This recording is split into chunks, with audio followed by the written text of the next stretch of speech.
Salut le peuple vert, on se retrouve aujourd'hui pour une nouvelle vidéo, le débrief entier de la saison. Alors peut-être qu'on va le faire sur plusieurs épisodes, je ne sais pas.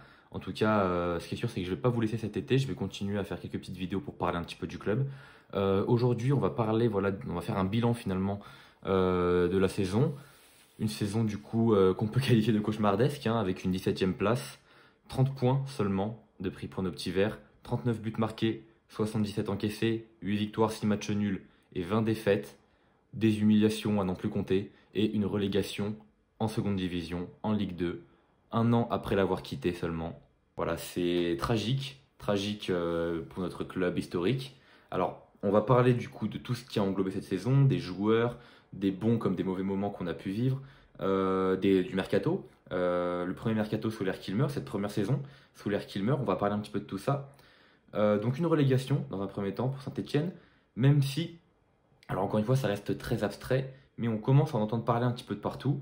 C'était pour l'instant juste une hypothèse qu'on évoquait, mais ça commence maintenant à en parler un petit peu plus, cette histoire de la DNCG, où plusieurs clubs seraient concernés par une relégation administrative. Bon, on n'en parle plus, hein, mais évidemment Lyon serait potentiellement concerné, mais ce ne serait pas le seul club, a priori, il y aurait potentiellement Le Havre également, le FC Nantes aussi, enfin bref, il y a une liste de certains clubs qui pourraient être concernés par cette relégation.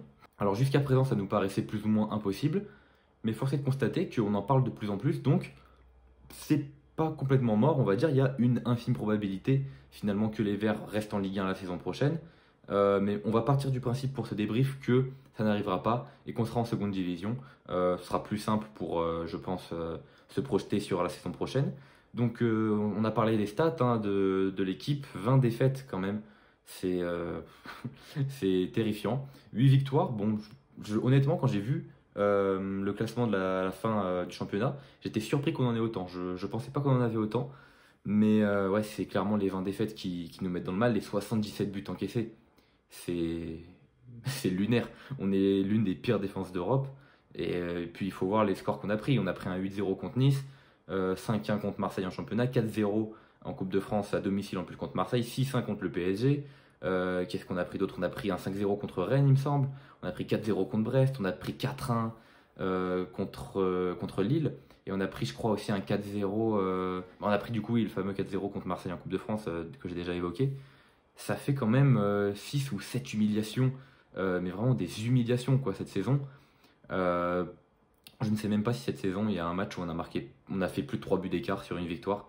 Je sais même pas, je sais pas combien on a fait de clean sheet non plus, mais ça doit être terrifiant. Et de dire qu'on était la meilleure défense d'Europe la saison dernière, alors en Ligue 2 certes, mais la meilleure défense d'Europe quand même. Le contraste est quand même assez inquiétant. Et une 17e place avec une équipe qui n'avait pas clairement le niveau de la Ligue 1. Je me demande même si au jour d'aujourd'hui, si on gardait la même équipe, ce qui ne sera pas le cas évidemment, je me demande même si on aurait le niveau pour remonter en Ligue 1. Je vous le dis sincèrement, je pense qu'on a le niveau d'une équipe qui jouerait le milieu de tableau en Ligue 2. Parce que à certains matchs, effectivement, on a su se réveiller, on va en parler effectivement après, mais la majorité des matchs, il faut le dire, l'équipe elle était faible. Elle était faible, et quand elle avait moyennement envie de jouer, ça se payait cash. Et honnêtement, je pense que cette saison, on l'aurait passé en Ligue 2, ça aurait pas été flamboyant, je le dis sincèrement. Donc oui, il va falloir du coup un mercato très important pour la saison prochaine. On a quand même vécu un petit peu des bons moments dans cette saison malgré tout. Je pense notamment au derby retour, forcément c'est le premier exemple qui me vient en tête. Une super victoire, un super match de nos petits verts qui ont certes relâché un petit peu en seconde mi-temps, mais enfin une victoire dans le derby après 6 ans d'attente. Ça fait du bien, donc ça on peut le compter dans les moments forts. Moi je compterai également aussi la première victoire de la saison en début de championnat contre Lille. Alors on était amputé du COP Sud, mais c'était le premier match du COP Nord. Une victoire quand même contre un très bon adversaire, avec un but de Cafaro. Donc on peut quand même se le dire, c'était un bon moment. Une première victoire contre notre première victoire en Ligue 1 depuis du coup un petit moment, contre une grosse équipe. Donc non, c'était un très bon moment. Et également, comme bon moment, je garderai, alors c'est au-delà du sportif, mais la manifestation qui a eu lieu lors du match Saint-Etienne-PSG, enfin avant le match, par rapport à la dissolution d'Ultra d'ailleurs. Pour l'instant, on n'a pas forcément de nouvelles là-dessus, ça devrait arriver a priori dans les prochaines semaines.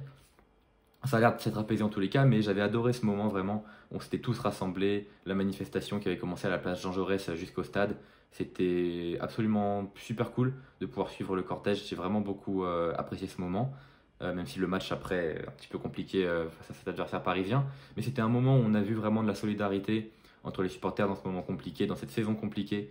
Donc voilà, ce seront les trois moments que je garderai, le derby, le match, la victoire contre le LOSC et la manifestation des supporters. Mais en dehors de ça, on va se le dire, on a vécu une saison très très très compliquée. Un changement d'entraîneur au début, Olivier Dalloglio, remplacé par Eric Horneland. Est-ce que c'était le bon choix? Je ne sais pas. Mais moi, ce que je retiens, c'est que finalement, le bilan de Horneland, il n'est pas bien mieux que celui de Dalloglio sur les 6 premiers mois. Il n'a pas fait 6 mois, mais vous avez compris sur la première partie de saison qu'il a fait.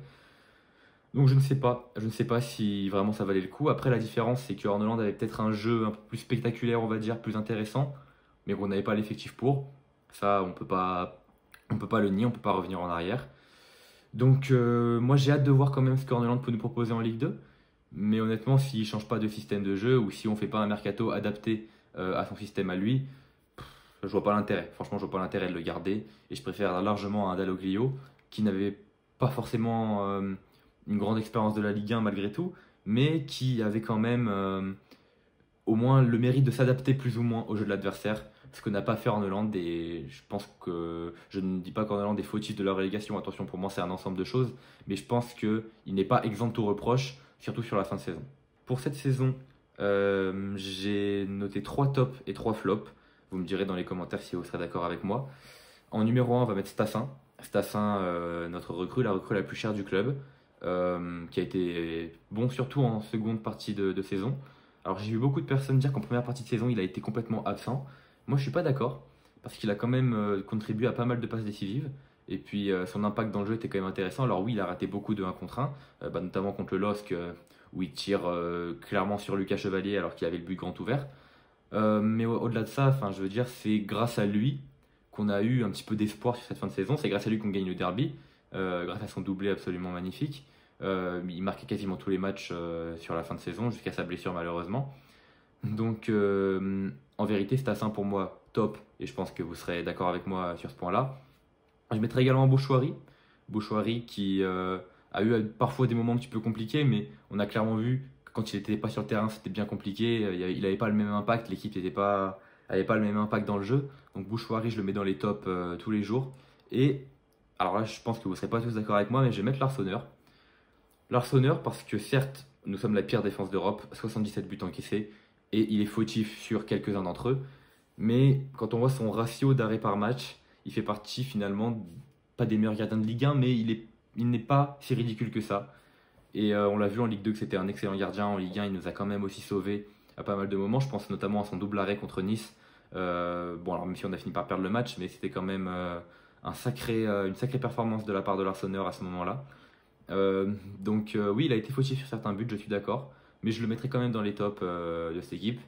Voilà. Dites-moi si vous êtes d'accord avec moi. Je pense que ce sera uniquement sur l'Arseneur où on aura plus ou moins pas le même accord. Maintenant, sur Stassin et Bouchouari, je pense qu'on est tous plus ou moins d'accord. Après, peut-être pas. Je serais curieux de voir vos avis en commentaire. Et pour les flops, je pense que sans surprise, on va mettre Abdelhamid. Abdelhamid qui, quand il est arrivé, franchement, j'étais content. J'avais de l'espoir. Mais le match contre Nice, c'est encore en travers de la gorge, ça passera pas. Et les autres matchs où quand on le voyait sur le terrain, il est quand même fautif sur pas mal de buts. Sur les 77, il est fautif sur pas mal de buts quand même. En fin de saison, c'était un petit peu mieux. Parfois, Arnaud le faisait rentrer. C'était, on va dire, un petit peu moins dégueulasse. Mais non, pour moi, ça reste un flop. Je vais mettre Cornu aussi. Cornu, je ne l'ai pas vu faire un seul bon match, je crois, depuis le début de la saison. Donc, ouais, on va mettre Cornu. J'ai pas grand chose à dire sur ce joueur, hein. J'apprécie pas trop. Après, voilà, c'est force à lui, hein. C'est peut-être un très bon gars dans la vie. Mais en matière de football, pour moi, c'est non. En tout cas, pas pour la Ligue 1. Et ensuite, je vais mettre Denis Sapia. Apia qui. J'avais déjà du mal en Ligue 2. Je vais vous le dire honnêtement, j'avais déjà du mal en Ligue 2, mais en Ligue 1 cette année, j'ai vraiment pas du tout apprécié. Et je pense que j'ai pas été le seul. Donc ce seront mes 3 flops, en tout cas pour aujourd'hui. Je vais pas m'attarder plus là-dessus. On va partir là-dessus. Donc maintenant, on va parler de Kilmer de manière générale. et du mercato notamment qui a été mis en place parce que pour moi, si on doit bien nommer un fautif dans cette histoire, c'est Kilmer, c'est Gazidis, c'est la direction de l'AS Saint-Etienne qui n'a pas été capable de faire un mercato compétent. Alors, pour ce qui est du mercato d'été, je pense que on aurait pu faire mieux, mais c'était pas non plus désastreux. Maintenant, pour ce qui est du mercato d'hiver, certes, ce sont deux très bonnes recrues, Cardona et Bernauer, on reviendra dessus après. Mais honnêtement, c'était pas les postes qu'il fallait renforcer. On avait des soucis aux latéraux, on les a pas renforcés. La défense centrale, ça tenait plus ou moins la route. Après, moi, je suis très content qu'on ait eu Bernauer sur la fin de saison parce qu'il a fait quand même beaucoup de bien. Mais honnêtement, c'était surtout à droite et à gauche qu'il fallait recruter. Et offensivement, Cardona, c'était un joli coup de com. Et puis, il a quand même fait du bien. Il faut dire la vérité sur cette deuxième partie de saison. Mais c'était peut-être pas nécessaire. Après, je suis très content qu'il soit là. Et s'il peut rester l'année prochaine, pour moi, c'est parfait. Mais c'est vrai que c'était peut-être pas très judicieux de faire ça. C'était sans doute pour faire plaisir aux supporters, à mon avis, rien de plus. Donc, pour moi, effectivement, le fautif, c'est Gazidis.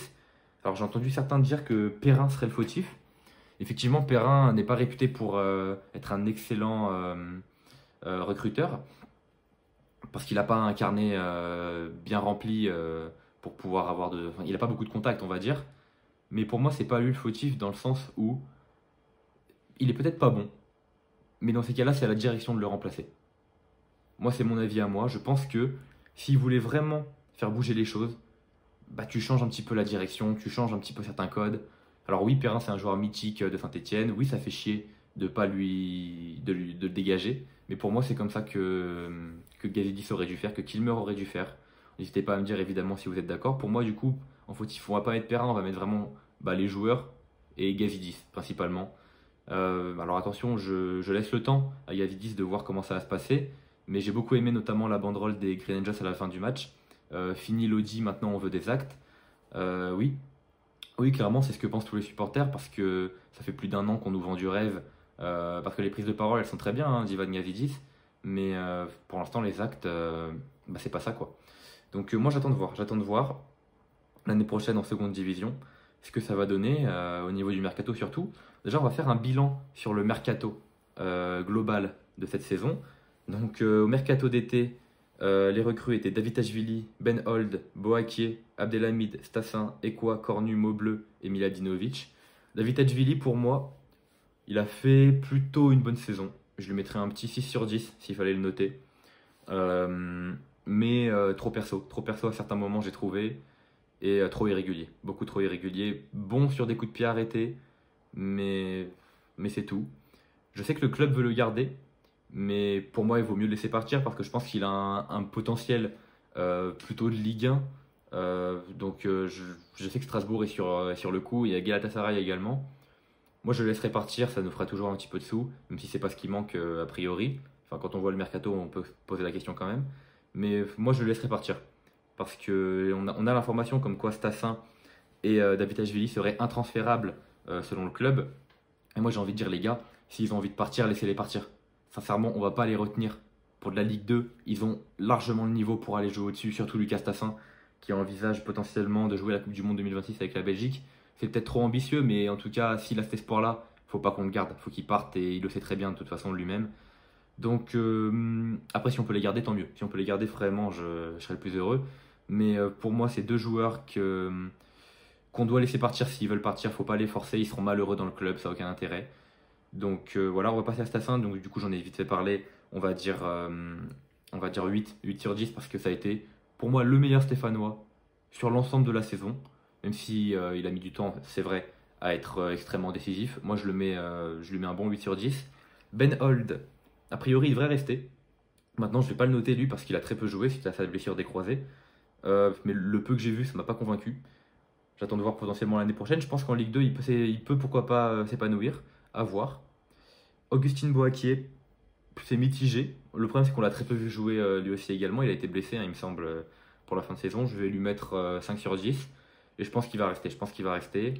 Abdelhamid, vous savez ce que j'en pense, donc on va mettre un joli 2 sur 10. Et il me semble qu'il avait qu'une seule année de contrat, donc il va pas être prolongé, hein, parce qu'il a clairement pas le niveau du tout. Pierre Ekwa qui était prêté par Crystal Palace. Je pense qu'il va y retourner ou alors qu'il va être prêté ailleurs, mais personnellement je ne le garderai pas. Je mettrai un 5 sur 10, il a été irrégulier. du très bon par moment et du très nul à certains moments. J'ai adoré son match dans le derby, mais sur les derniers matchs de la saison, notamment le match contre Toulouse, le match de la relégation, il n'était pas là. Il n'était pas sur le terrain, ce gars. Donc, non, Pierre et quoi, peut-être un bon profil de Ligue 2, ou dans un autre grand championnat, mais pas en Ligue 1, et surtout pas chez nous. Et ça correspondait pas à ce que voulait Arneland. Cornu, pour moi, il va partir. En tout cas, j'espère qu'il parte, et je lui mets 3 sur 10. Maubleu, du coup, je pense qu'il va rester. C'était pour moi une bonne doublure pour l'Arseneur. L'Arseneur qui apparemment aurait peut-être du souci à se faire, même s'il a dit en zone mixte qu'il souhaitait rester. A priori, le club serait sur un autre joueur, sur un gardien du Red Star, si j'ai bien compris. Pour moi, c'est une erreur, parce que je pense que l'Arseneur fait totalement le taf en Ligue 2. Donc Maubleu, ouais, voilà, je pense qu'il va rester. Et Miladinovic, pour moi, c'est la grosse interrogation, parce qu'on l'a pas vu jouer du tout, donc je peux pas lui mettre une note. Et qu'est-ce qu'il va faire? Je ne sais pas. Est-ce que Horneland va compter sur lui la saison prochaine? Je ne sais pas. Donc voilà, ça c'est pour le mercato d'été. Maintenant pour le mercato d'hiver, on a eu Cardona et Bernauer. Cardona il va rester, a priori, parce qu'il a très très envie de rester au club, même en Ligue 2. Il y a une option d'achat de 2 ou 3 millions, je ne sais plus, avec Augsbourg. Et du coup, à mon avis, on va le garder. Il a envie de rester. Augsbourg va rien en faire. Donc nous, on veut le garder aussi. Il a été quand même plutôt décisif. Donc moi, je serais chaud de le garder. Maintenant, concernant Bernauer, moi j'ai bien aimé. Je lui mettrai un 6 sur 10. D'ailleurs, Cardona, je mets 6 sur 10 également. Bernauer, j'ai bien aimé, mais je pense pas qu'il va rester. Je pense qu'il a vraiment du potentiel pour aller ailleurs. Même si j'ai aimé l'énergie qu'il avait, notamment dans le derby, je pense qu'il va pas rester. Donc maintenant, on va passer à un bilan de l'effectif avant recrutement, avant mercato. Donc l'Arseneur, moi je pense qu'il va rester. De toute façon, il a prononcé son envie, sa volonté de rester. Donc moi, ce serait avec grand plaisir que je le garde dans l'équipe. Et je vais lui mettre un bon 7 sur 10. Parce qu'il a parfois effectivement été fautif, mais putain, il nous a quand même sauvé à pas mal de moments. En AD, je pense qu'il va rester, l'enfant du club. Là, depuis qu'il est tout jeune, 7 sur 10 également, je vais lui mettre. Et j'espère qu'il va rester parce que c'est un joueur important défensivement. Batou Binsika, j'avais beaucoup apprécié en Ligue 2, mais en Ligue 1, c'est un petit peu plus compliqué, surtout vers la fin. Alors, il marque un but contre Toulouse, effectivement, sur coup de pied arrêté. Je souhaiterais qu'il parte. Maintenant, s'il reste, je pense que ça peut faire une bonne doublure pour Nadé, ça peut être pas mal. Et je lui mettrai un petit 5 sur 10. Petro, a priori, il est parti pour rester. Moi, je suis mitigé. Si je devais lui mettre une note, je mettrais un 3 sur 10. Pour moi, il n'a pas fait vraiment une très bonne saison. Mais bon, on verra. Masson, il n'a pas l'air d'être bien impliqué dans le projet de Horneland. Horneland n'a pas l'air vraiment d'être intéressé.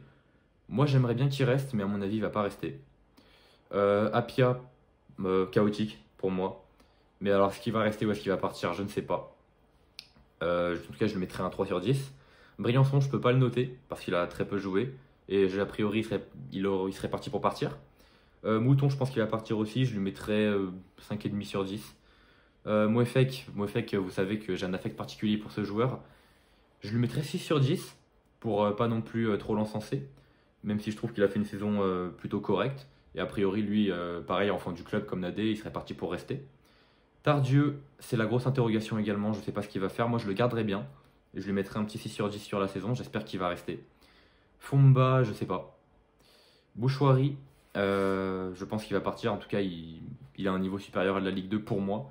Donc, il mériterait de partir. En tout cas, je lui mets un bon 7 sur 10 parce qu'il a été très très décisif. Sissoko, je ne sais pas ce qu'il va faire. Mais je ne lui mets pas une très bonne note. Je vais lui mettre 4. Et Wadji, a priori, il est parti pour partir. Et je ne vais pas le noter parce qu'il a très peu joué à cause de ses blessures. Ça peut être toujours un bon renfort en Ligue 2. Maintenant, ce qui est sûr, c'est qu'il va falloir faire un excellent mercato. Il va falloir recruter surtout défensivement. Je pense que c'est très important. Et selon les départs, au milieu de terrain surtout, à mon avis, on va avoir pas mal de départs. Donc je pense que c'est là surtout qu'il va falloir se renforcer. Offensivement, tout dépend de qui part également. Si Stassin et Davitashvili partent, il faudra recruter. Maintenant, Cardona, pour moi, ça devrait être un élément clé du projet. En tout cas, on verra. On verra comment ça va se passer. Encore une fois, on ne sait pas si on sera en Ligue 1 ou en Ligue 2, même si la tendance sera quand même plutôt Ligue 2. Mais ne pas prendre pour acquis le fait qu'on sera en Ligue 2, parce que c'est pas impossible. Il y a une probabilité qui est faible certes, mais qui augmente un petit peu plus chaque semaine, qu'on se retrouve en Ligue 1. Pour pas se faire trop d'espoir, on va quand même partir du principe qu'on sera en Ligue 2 la saison prochaine. Et voilà, on va essayer d'y croire. En tout cas, je pense que ça va être assez suffisant pour le débrief de la saison. De toute façon, que dire de plus, hein, à part qu'on a été chaotique. Donc voilà, je pense qu'on va faire plusieurs vidéos pour parler de l'actualité du club, que ce soit les transferts, la DNCG, la dissolution des Ultras et tout. On va parler de tout ça. Mais pour aujourd'hui, je pense que pour le bilan de la saison, c'est pas mal si on s'arrête là. Donc voilà, merci d'avoir regardé cette vidéo et on se retrouve du coup pour la prochaine. Je sais pas exactement de quoi on va parler, mais je pense que j'en ferai à mon avis au moins une par semaine. En tous les cas, vous serez informés si jamais il n'y en a pas. Mais voilà, on y croit et on donne tout jusqu'au bout. Allez les Verts.